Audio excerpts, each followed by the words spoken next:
Hello everyone, আজকে আমি অনেক সকাল সকাল উঠে পড়েছি কারণ আমাদের বাড়িতে আজকে মাল পড়ছে। সব কাজ কমপ্লিট করার পরে আমি এদিকে চলে এলাম নাইসার পাপার জন্য আলু আর ছোলা ভাজা করতে, কারণ উনি মুড়ি দিয়ে খাবে সকাল সকাল। তারপরে করার পরে আমার শাশুড়ি মা নিয়ে চলে এলো বিস্কিট। এখানে মাল পড়ছে আমাদের, আপনাদেরকে দেখিয়ে দিচ্ছি। আর বিস্কিটটা দিয়ে চা দেবো এনাদেরকে।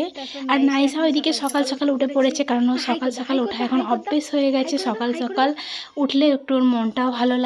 আমি এদিকে চা বসিয়ে দিয়েছি আর নাইসাকেও খাওয়াতেও লেগে গেছে। নাইসা অনেক নখরা করার পরে একটু খাওয়া দাওয়া করলো।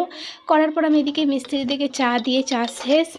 এবার আমি চা খাবো, কারণ সকাল থেকে কিছু খাওয়া হয়নি। একটু না চা খেলে ফ্রেশ লাগে না সকাল সকাল।